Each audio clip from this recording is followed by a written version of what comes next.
Me da mucho gusto, mucha felicidad y honor tener a nuestros ponentes de esta primera mesa, Eduardo Avaroa, Emilio Chapela y Sandra Rosenthal, que seguramente ya los conocen. Eduardo Avaroa y Emilio, pues, grandes artistas de la escena del arte contemporáneo en México. Sandra, antropóloga. Y un poco la idea de esta jornada es pues revisar estos cruces entre la antropología y el arte contemporáneo y ver cómo estas dos disciplinas se van encontrando para generar un tipo de proyectos que atienden como dos aristas muy pues complementarias a la vez, viniendo de mundos distintos. Ahora Sandra, Emilio y Eduardo nos van a contar sobre un proyecto en el que están trabajando en el área de Usumacinta, en la frontera colosal. Y pues ya sin más preámbulo, los dejo con ellos. Muchas gracias. Bueno, yo empiezo. Sí. Empieza. Pues creo que la plática va a tratar más sobre contarles cómo iniciamos esta colaboración, porque es una colaboración que ya lleva un tiempo, pero que será también de largo aliento. Entonces, quizá esta es la primera vez que lo platicaremos un poco en público, ¿no? Entonces hablaremos desde las inquietudes personales que nos llevaron a terminar yendo a la selva juntos, a que Eduardo le pegara un murciélago en la cara. Puede suceder. Puede suceder. Y otras aventuras. Pero bueno, empezamos un poco, les voy a platicar un poco por qué yo llegué a Usumacinta. Podemos pasar la siguiente, por favor. Bueno, esto es a modo de introducción. Es un texto, unas palabras que escribió Sandra en una plataforma, la cual yo soy co-curador y artista, que trata sobre la sustentabilidad y el bienestar de los cuerpos de agua, en particular los ríos, específicamente 3 ríos, que ahora les voy a platicar cuáles son, pero esto plantea como la vida doble de la palabra estelas, ¿no? Como estela como un rastro de agua, y estela en el contexto prehispánico, particularmente maya, ¿no? Y bueno, esta es la plataforma digital que les platicaba. Se llama entreríos.net, entre-ríos.net. Ahí está el link y la pueden visitar. Es una plataforma que empezamos muy al inicio de la pandemia, cuando yo y Lisa Blackmore de la Universidad de Essex queríamos hacer una serie de proyectos artísticos, de investigación artística en el río Usumacinta, el río Rímac en Perú y el río Bogotá en Colombia. Y queríamos invitamos a artistas en un principio a que fuéramos todos al río a tener una relación con proximidad, ¿no? e íntima en ese sentido, ¿no? Y trabajo de campo. Y entonces empezó la pandemia y teníamos recursos para hacer este proyecto, ¿no? Entonces decidimos empezar a pensar de otro modo, ¿no? ¿Cómo podemos tener una relación con los cuerpos de agua a pesar de la distancia, ¿no? Entonces hubo muchas estrategias, cada quien exploró, los artistas exploraron distintas estrategias, algunos a través de internet, algunos a través de imágenes satelitales, otros con gente que estaba en el río y que les podían mandar WhatsApps y voz, distintos tipos de documentos. Y en ese proyecto invitamos, Lisa y yo, a Eduardo Baroa y a Sandra Rosenthal a realizar un proyecto en este contexto, ¿no? Ya nos platicarán ellos de sus inquietudes, pero pueden visitar este sitio y eso es un buen antecedente, ¿no? Sobre todo el texto que escribió, la entrada que escribió Sandra, es un poco la semilla que de donde sale todo el proyecto que estamos haciendo. Pasemos a la siguiente. Bueno, esto simplemente esto es un video, lo pueden ver en entrerrios.net, pero es un video que no sé si lo puedo poner o no. Sí. Bueno.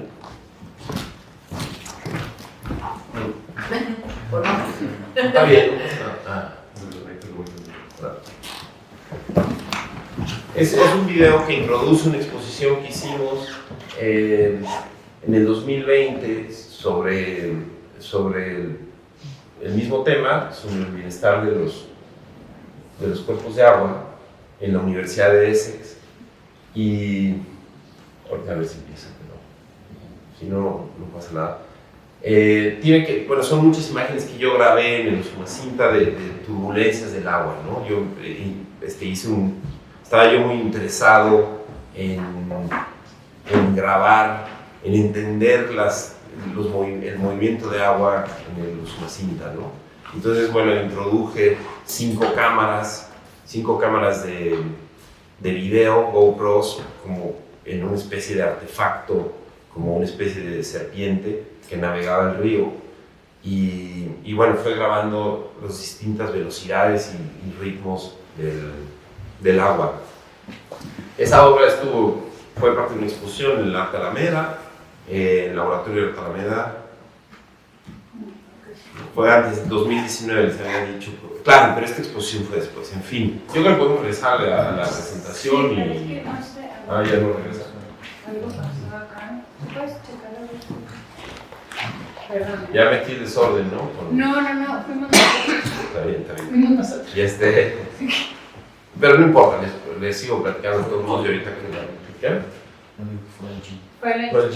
Sí, ahí está. Voy a enseñar por ahí. Es espíritu de la casa. Exacto. Qué raro, ¿no? ¿No está flojo el plan? ¿Ahora? Modo de fútbol. Bueno, o sea, la creativa, ¿no? Ya aprende, ¿no?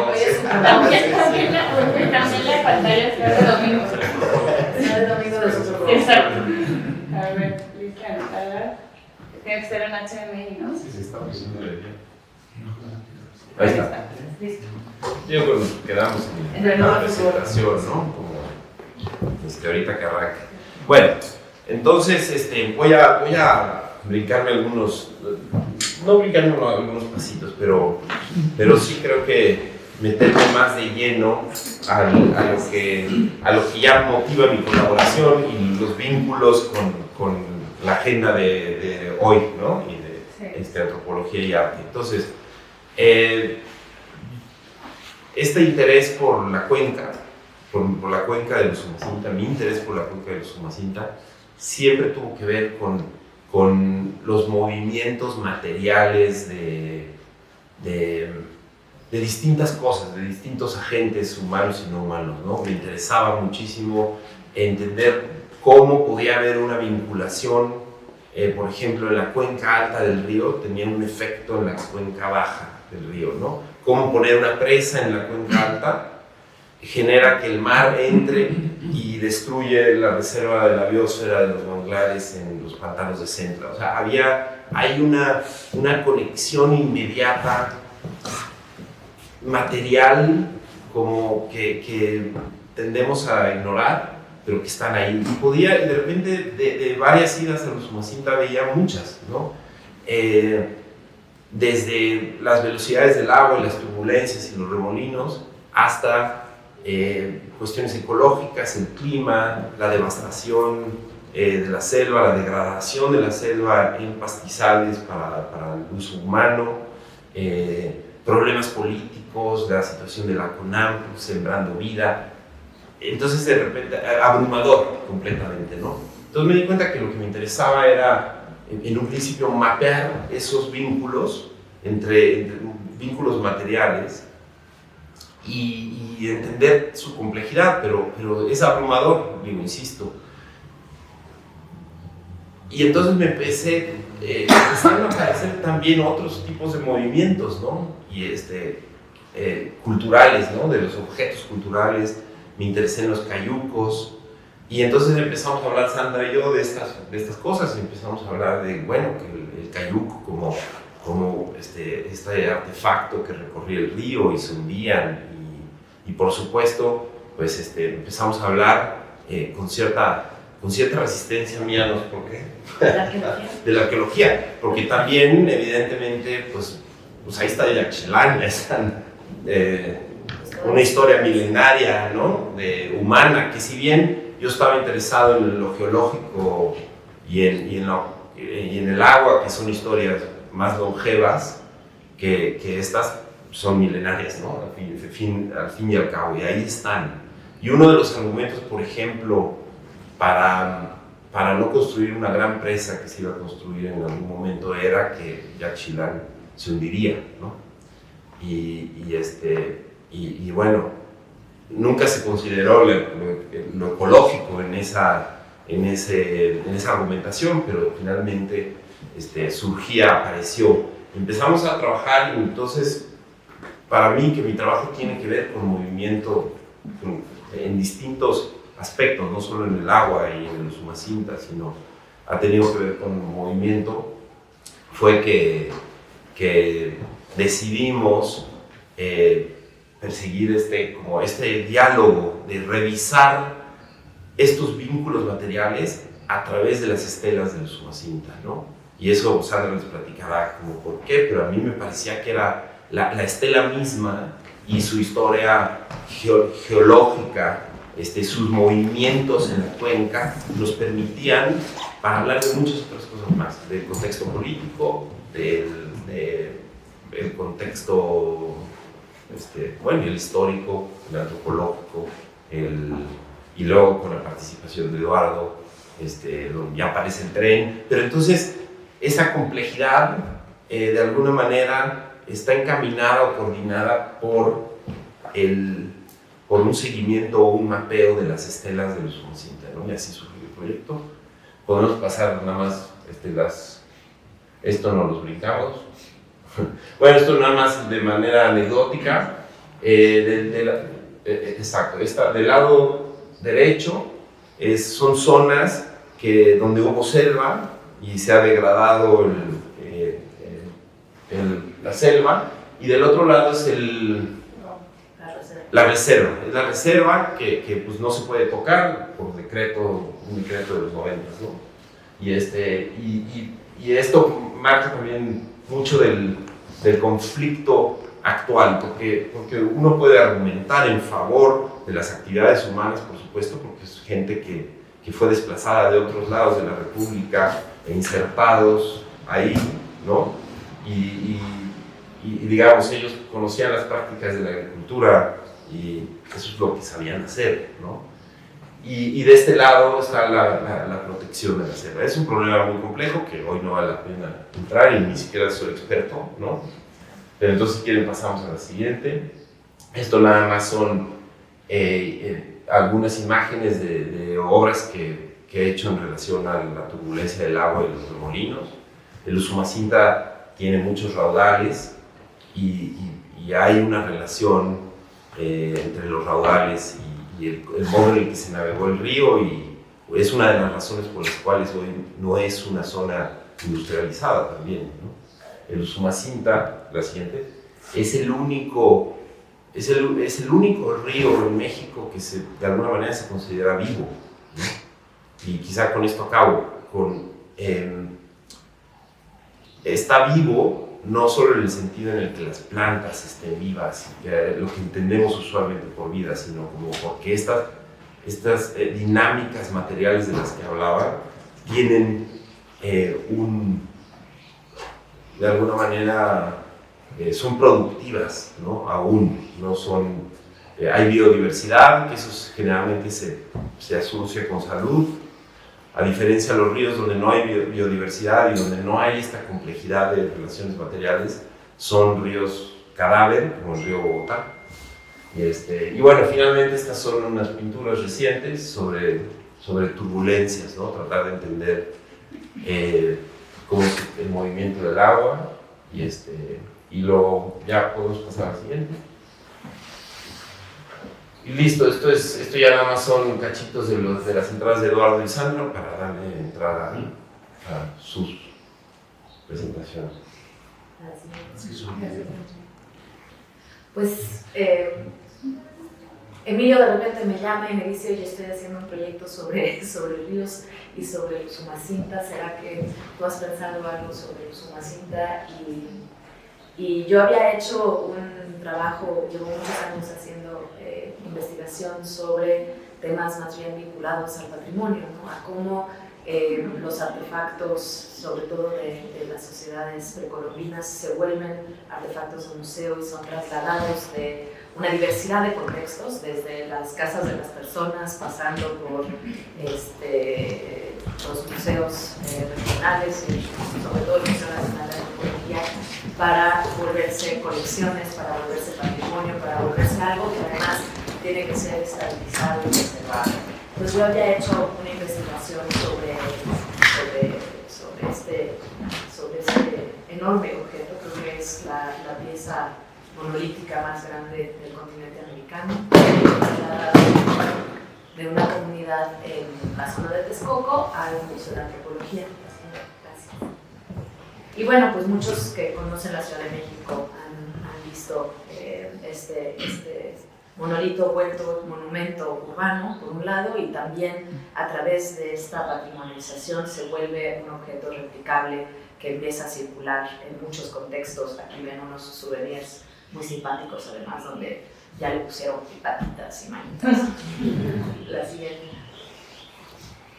Y para mí en particular ha sido muy interesante estar registrando los usos que se les da a estos objetos en contextos que no son el museo, antes de que se vayan al museo y también después de que se considera que son valiosos porque van a museos, ¿no? Y estas son algunas imágenes del pueblo de San Miguel Coaquinchán, de donde viene claro que he estado registrando de cómo se usan estos objetos que son, pues, por un lado, muy fuera del contexto de la arqueología y de las demandas de los museos de preservación, de puesta en escena, de puesta en exhibición, ¿no? Aquí ven que están metidos en cemento para hacer unas columnas como muy decorativas. Luego la gente los guarda en sus casas y los va sacando y van haciendo como muchas pláticas con sus familias sobre estos objetos. Tienen un vínculo muy interesante con el territorio. Entonces, por ejemplo, esta señora que está aquí mostrando una de sus colecciones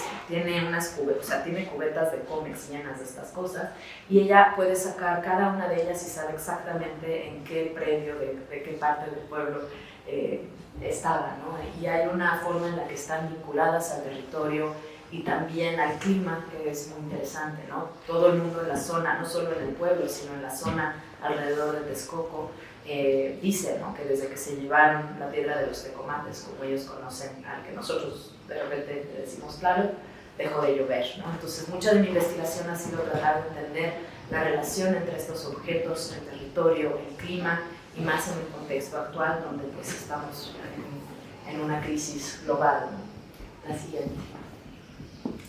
Entonces Emilio me llama y me dice: oye, y estoy haciendo esto de Usumacinta, ¿será que tú tienes algo de Usumacinta o has pensado en el Usumacinta? Y yo le dije: híjole, Emilio, me encanta tu proyecto, está interesantísimo, además me parece que no se ha hablado mucho en términos de conservación, de los vínculos entre conservar objetos y conservar ecosistemas o conservar el medio ambiente. Y me parecía que esta era una gran oportunidad para tratar de pensar en cuáles eran las relaciones entre estos ámbitos. Y me acordé de un museo que yo había visitado en el 2004, cuando acababa de abrir en la cuenca de Usumacinta. Esto está en Frontera Corozal, que es la entrada a Yaxchilán. Entonces, si ustedes han tenido la fortuna de ir a Yaxchilán, está justo al lado del embarcadero donde toman donde toman las lanchas para ir al sitio arqueológico. Y yo había visitado esto en el 2004 y había quedado absolutamente maravillada con este espacio. Sin pensarlo mucho, era un momento, estaba yo, pues, tenía yo 20 años, ¿no? Entonces uno, pues, a los 20 años se puede maravillar fácilmente. Era un museo que se planteaba como un museo comunitario, por un lado, y que estaba muy enfocado en la historia de estas dos estelas. La siguiente, por favor. Que son estelas que fueron encontradas en esa zona por las comunidades actuales de la selva lacandona, que además es una historia complejísima, no puedo entrar en los detalles en el tiempo que tenemos, pero son comunidades, como Emilio les decía, desplazadas de la zona de los Altos y que fueron llevadas a la lacandona con la invitación a colonizar la selva, a volverla una zona agrícola en los años 70. Entonces, era muy complejo encontrar, que ellos encontraron estas estelas y por un lado pues un sentimiento de que si eran de ellos o no eran de ellos, ¿no?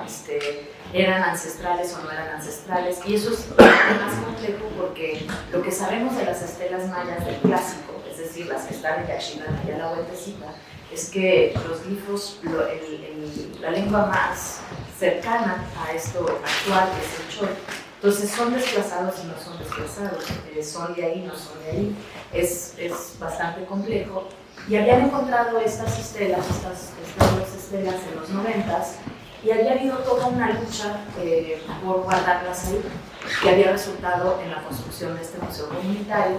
Y yo recordé más bien, gracias a Emilio, una exposición que yo había visto ahí hace muchos años que mostraba las siguientes fotos de cuando encontraron estas estelas y cómo las movieron para llevarlas al museo. Y todo el guión del museo en ese tiempo, que les estoy diciendo a principios de los 2000, era sobre la lucha de la comunidad por hacer ese museo, por mantener las estelas en Frontera Colosal, para que no se vayan al Museo de Lina, para que no se vayan al Museo de Antropología.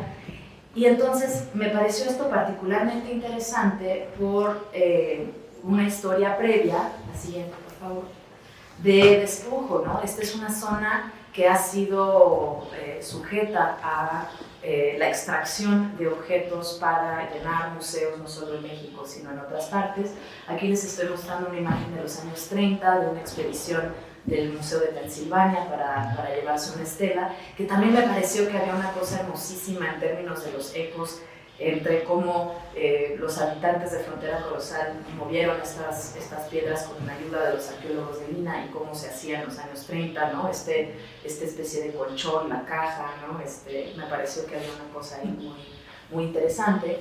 Pero pues es una zona donde ha habido no solo saqueo de parte de muchos actores para nutrir el mercado del arte, sino también de museos, incluso del Museo de Antropología. Encontré una historia que me pareció muy elocuente y que tenía que ver con esta historia previa del monolito que se conoce como Tlaloc, del Museo de Antropología en los años 60, que había sacado las últimas estelas que estaban paradas en Yaxchilán, se las llevaron para ponerlas en la Sala Maya. De hecho, ahorita no están porque están en el Museo Metropolitano, pero normalmente están en la Sala Maya. Y una de ellas había quedado abandonada en el río por el INA, porque había sido demasiado pesada, entonces la habían logrado llevar hasta el lugar donde iban a despegar las avionetas, y pues al no poderla trasladar por el peso, pues la dejaron en el río y armaron sus alas sin ella y no la regresaron a Yaxchilán, ¿no?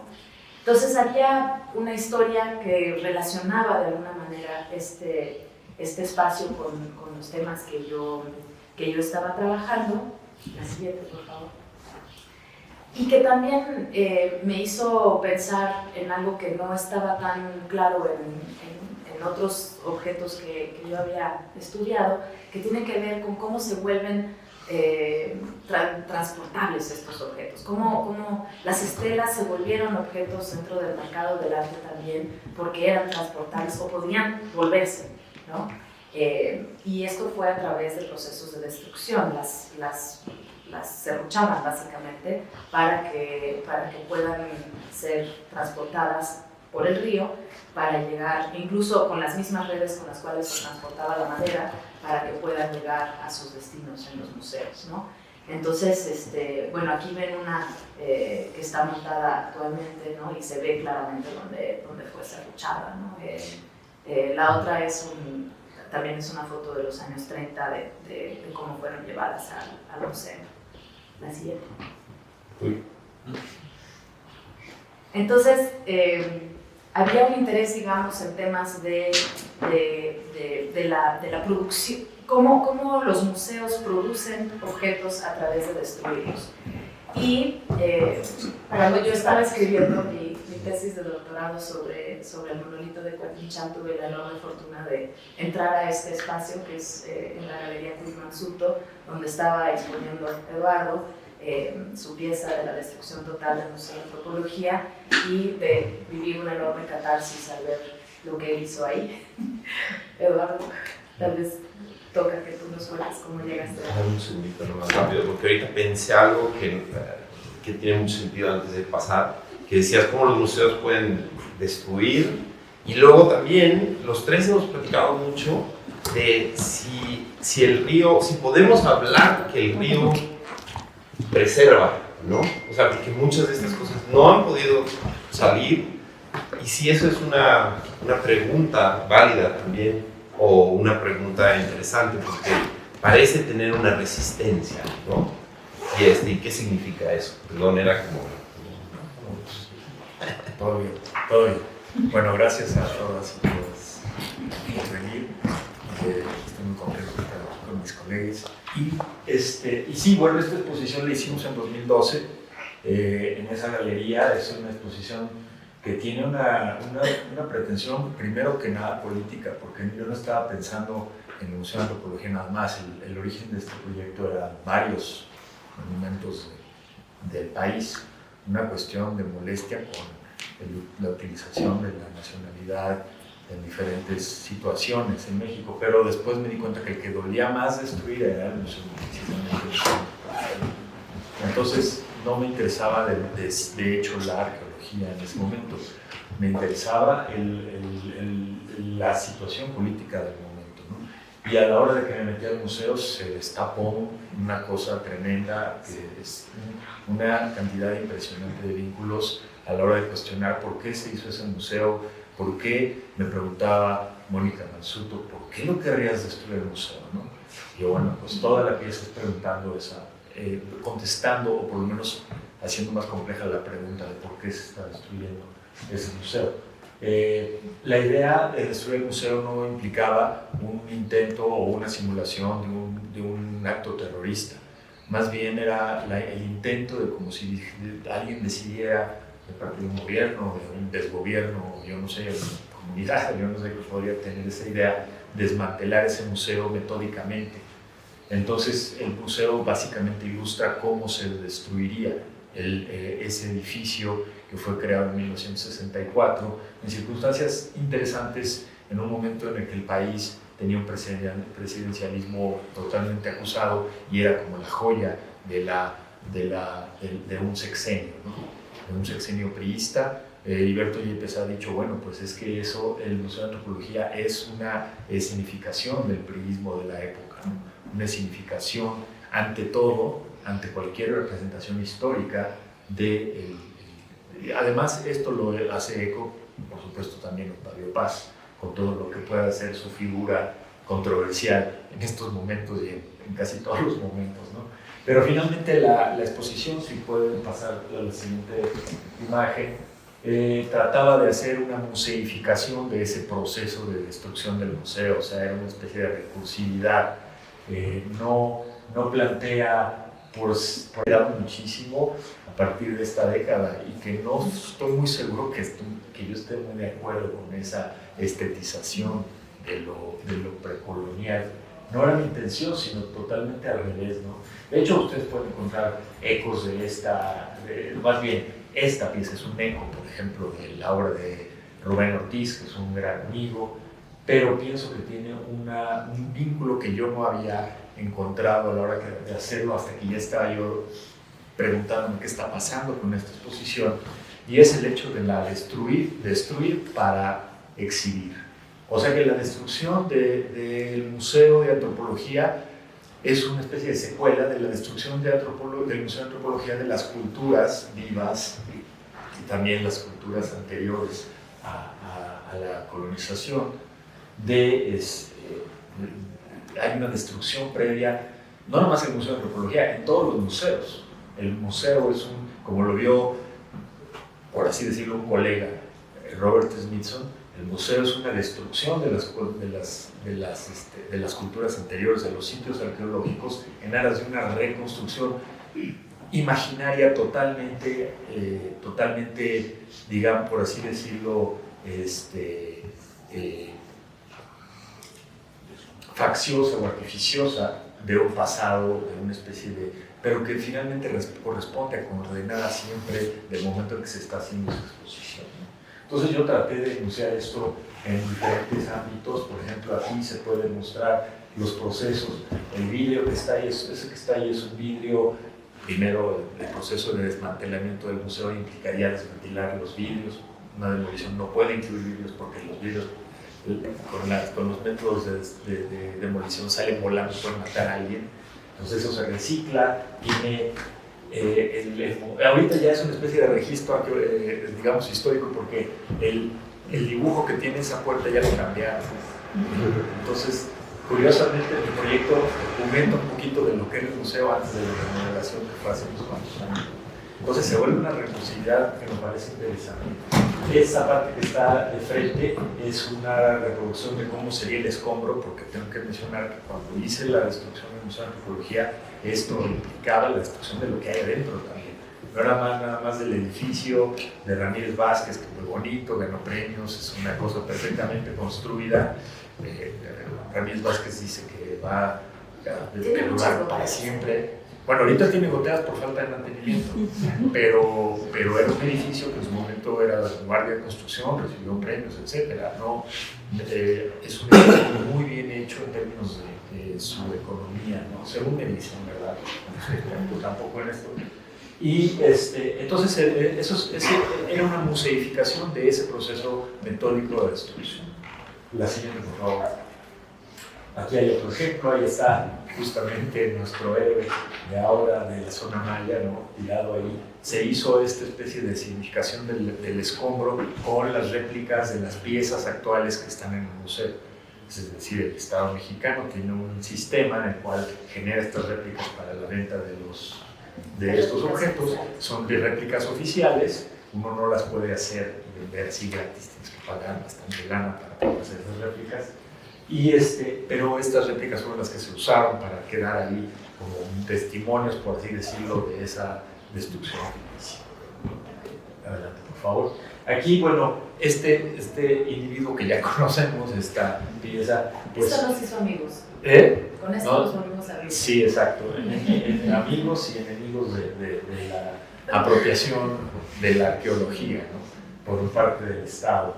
Esta pieza tiene una historia que Sandra y Jesse Lerner documentaron muy bien en su película La piedra ausente. Yo me limité a estallarla porque esta pieza se puede destruir fácilmente con una excavadora normal, pero a mí el que me asesoró para ver los métodos reales de una demolición era un experto en explosivos.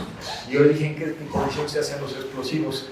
Paradójicamente me dijo, casi nunca se necesitan. Siempre que me los piden es un gobernante que quiere hacer un show. Y entonces quiere destruir una bodega o con explosivos, y pues esto pues, jala gente, ¿no? Entonces dije, bueno, pues yo voy a jalar gente con explosivos. Entonces, claro, o la piedra de los tomates, o lo que es una pieza esencialmente inacabada, como un gran vidrio, por cierto, ¿no? O sea, no está terminada, obviamente. Quedó explotada. Lo malo es que aquí está el video, pero ahorita tenemos algunos problemas con la presentación. Pero bueno, esto, si lo quieren ver, me llaman y... Explota. Explota. El punto es que explota. Y ya para terminar mi intervención, bueno, esto evidentemente se relaciona mucho con lo que Sandra ya hablamos, pero también con lo que está planteando Emilio, porque a la hora que nosotros vemos las razones por las cuales este museo se debería explotar en mi mente, cochabonsa, como le quieran llamar, una de ellas es precisamente la devastación ecológica y cultural.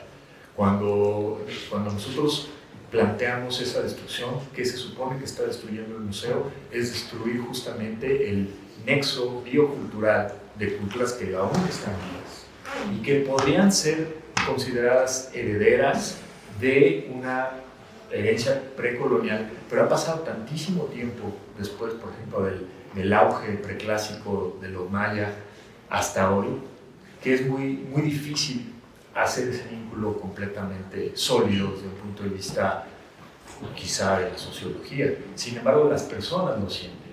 Y cuando hemos visto, ustedes pueden ver en internet, por ejemplo, hay unos videos muy interesantes en donde Mercedes de la Garza está preguntándose cómo descubrieron, creo que es la zona de, si no me equivoco, la zona de Palenque, y se dan cuenta de que muchas de las comunidades no querían que estas cosas fueran siquiera desenterradas o descubiertas. No era una cosa que se planteara, vamos a sacarlas de donde están, ¿no? En muchos casos se dieron sobornos, a veces, curiosamente, sobornos que eran aparatos tecnológicos, ¿no? un tocadiscos o algo así, ¿no? Entonces, es interesante, esto también pasa en otros elementos que pueden ser etnográficos, ¿no? Este intercambio tecnológico. La siguiente, por favor. En el museo, la gente pone lo que no está dentro del museo. Entonces, cuando sucedió el asunto de Ayotzinapa, esto fue lo que las pintas que se hicieron, ¿no? Y se recuerda el 68, que es un poco lo que hizo Octavio Paz, pero también recuerda Ayotzinapa. Entonces, lo que no está dentro del museo, que es la devastación de esas culturas, de ese vínculo biocultural, la gente lo pone afuera del museo, ¿no? La siguiente, por favor. Esta es una cosa que me pareció tremenda, todavía no sé si la debería haber fotografiado, pero es una escultura de las que están ahí. Creo que es el a lo cable. mejor no la debería haber sacado. Eso sí. Ahí está el mensaje. Ahí está el mensaje. Ahí está la decisión. Pero bueno, es una de los maniquíes muy cómodos que hay en ese museo, ¿no? Que estaba escondido detrás de una mampara justo cuando yo estaba sacando esa foto de Recuerda Ayotzinapa, ¿no? Esos maniquíes tienen toda una historia que Débora Dortinsky investigó, pero el punto es, en la siguiente imagen, el vínculo que tiene el apropiacionismo cultural en un museo.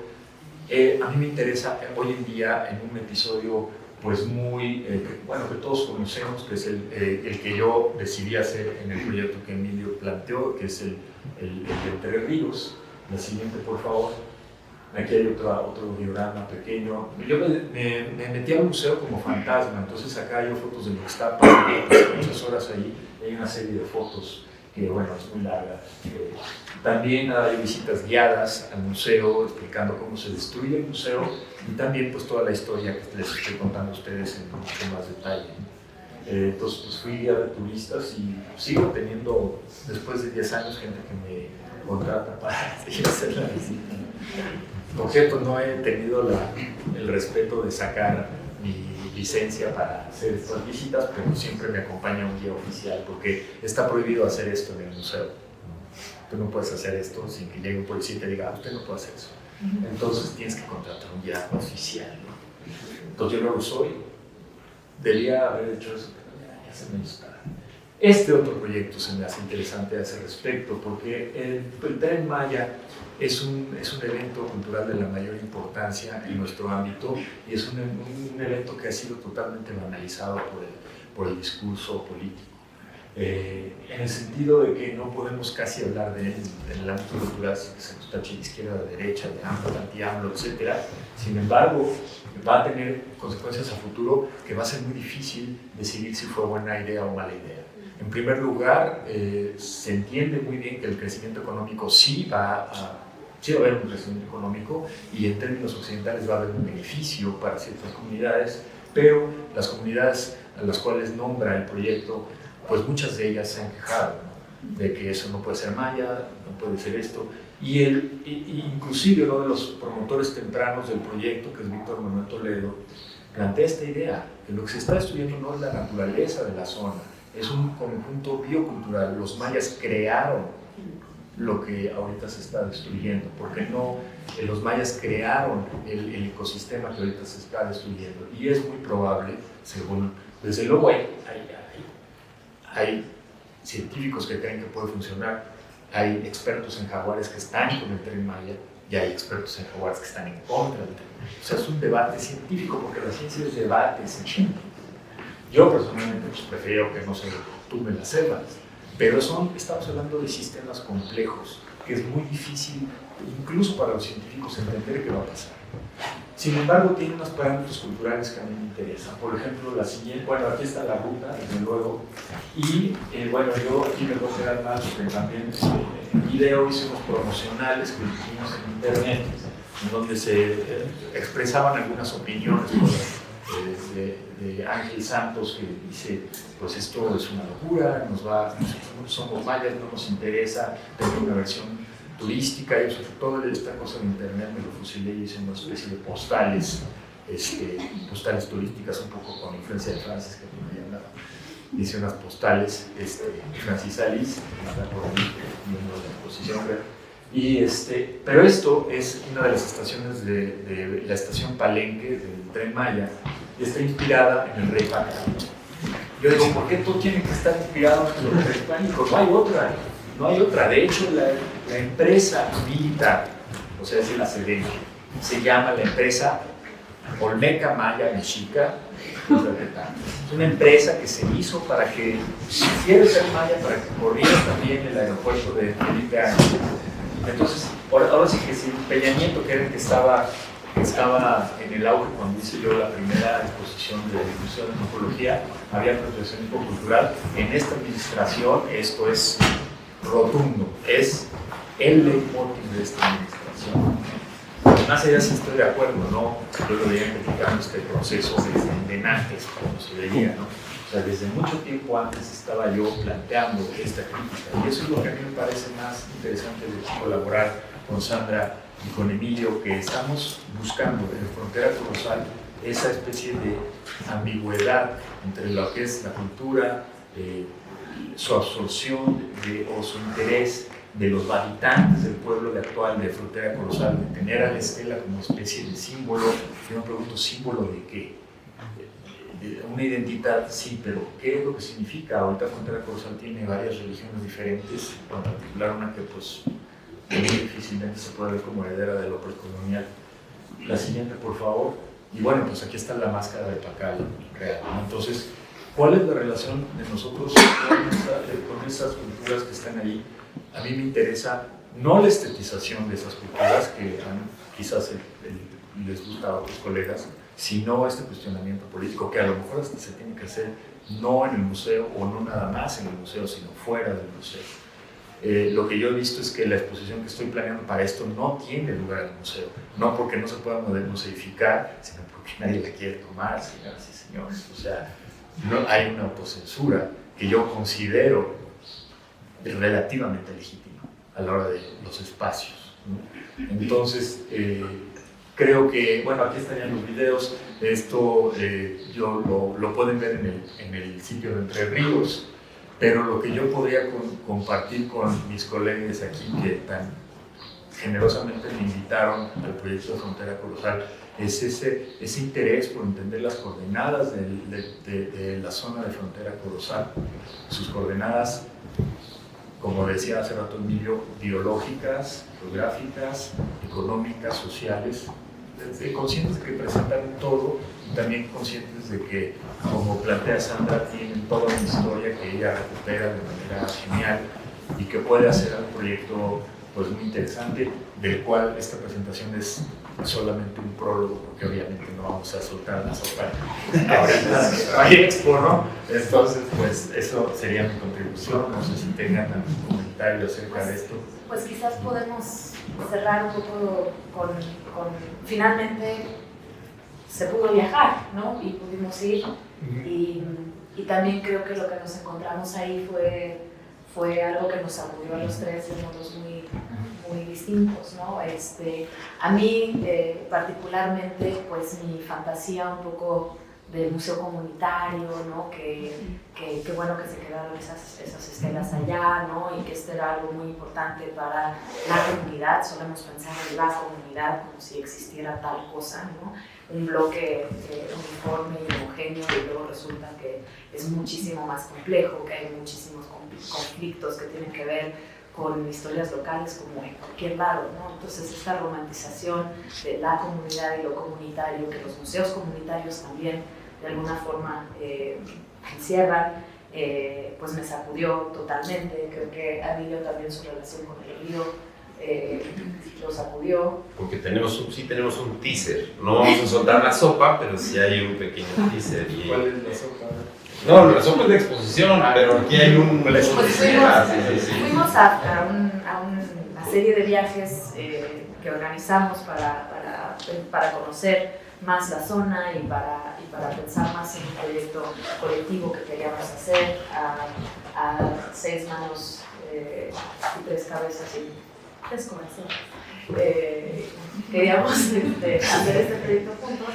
Y entonces, pues, una de las paradas que planteamos en este viaje era este museo que les conté que a mí me había resultado tan extraordinario. Y yo creo, de muchos modos, fue la semilla que me hizo pensar en los museos comunitarios y en las relaciones de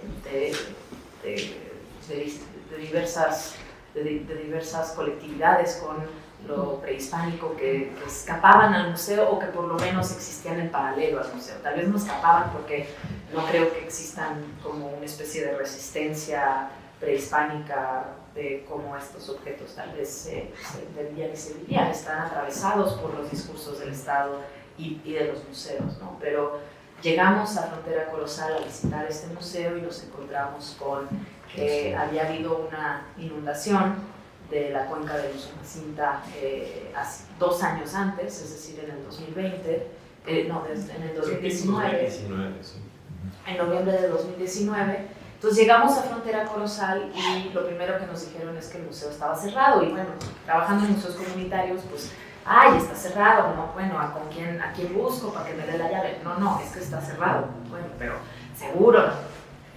Y ahí ya nos empezaron a decir, después de varios intentos, que pues, estaba destruido el museo. Y no solo estaba destruido, sino que había estado, que llevaba 2 años cerrado. Y el comité a cargo del museo comunitario, pues, que tenía la llave, había literalmente cerrado ese espacio con un candado 2 años antes. Y creo que fuimos las primeras personas que entramos ahí, que no éramos lagartos y serpientes.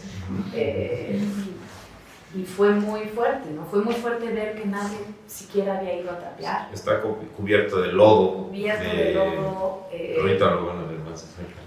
La siguiente.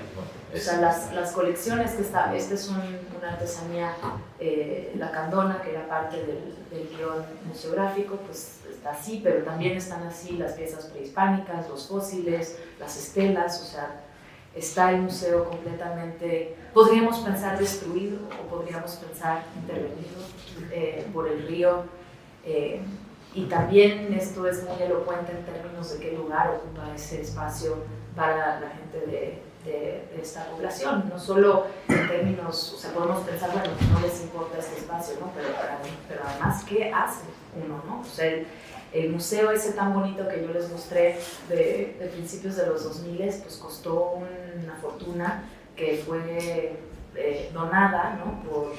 por autoridades culturales que tenían un interés en invertir en esa zona de la Lacandona, que estaba también en un contexto finales de los 90 que tenía que ver con contrainsurgencia, ¿no? Que tenía que ver con lo que estaba pasando con el SKLN, y el lugar que tenía la Lacandona en esa coyuntura. Se hace esta inversión en un museo realmente pues muy bonito, en los estándares que queríamos tener, pero pues que es completamente insostenible en ese lugar, que con esto pues no saben, o sea, no es que no les importe, es que además pues arreglarlo es una cosa completamente inviable, ¿no? Incluso mandaron un proyecto al INPI para solicitar fondos para arreglarlo y que incluía una zona de venta, de restaurante y de tienda, y el INPI les dijo que no podía ser negocio, que tenían que ser cultura, ¿no? Entonces también está todo esto atravesado por cómo desde el Estado también se imagina que es un proyecto indígena, que es un proyecto comunitario, que es un museo comunitario, para qué sirve, y a nosotros también pues creo que nos sacudió. Yo creo que también fue un punto de contacto en lo que hablábamos. Aquí se cruzan de una manera muy concreta y muy directa algunos de estos vínculos que hablé al principio, ¿no? Está el río, ¿no?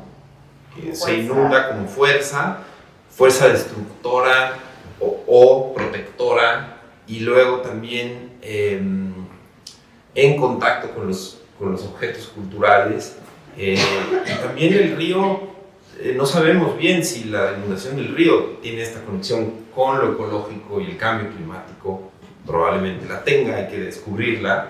Y entonces, y el interés de Eduardo en los museos, ¿no? Entonces había un punto de contacto que al menos para mí, además de lo interesante del lugar, plantea una oportunidad de resolver esa complejidad de la que estamos hablando, ¿no? Estamos hablando que los vínculos son infinitos y por eso quizá les hablé de la turbulencia, ¿no? La turbulencia es este movimiento que parece sumamente caótico, pero que tiene una coordinación interna, una estructura interna de orden muy avanzado, ¿no?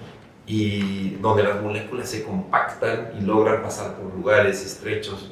Y entonces, para mí es importante pensar en cómo pensar estos vínculos bioculturales desde estas formas de organización.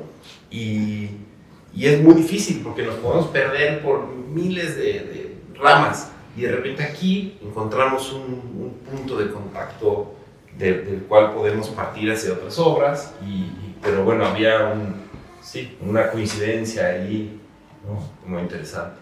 Oye, pero ¿hubo rapiña en esos 2 años? No, hay unas manchas de animales que se subieron por Pues los eso es vidrios. interesante, no hubo rapiña No. por parte de los mismos pobladores. Nosotros documentamos todo, ¿no? Hicimos no sé si quieren hablar de eso. De todo el que hicimos, de qué. Nos documentamos y hicimos un intento de interacción, pero yo pienso que eso sí, un intercambio que pues tiene una serie de parámetros, ¿no? Y este es un lugar donde han habido intervenciones de artistas desde hace bastante tiempo en Frontera Colosal. De hecho, sí es un proyecto importante con muchos artistas trabajando y nosotros desde el principio quisimos acercarnos a la comunidad también, justo aprovechando el vínculo arte-antropología desde otro lugar. Entonces propusimos un intercambio y también fue muy interesante ver qué es lo que para ellos era importante o relevante de nuestra estancia allá, y acabamos haciendo un taller de video. Y pues seguimos en comunicación con ellos para ver qué podemos seguir haciendo, pero pues justo están un poco en un momento muy difícil, ¿no? De no saber muy bien qué pueden hacer con este espacio y con lo que mantienen, pero están resguardados.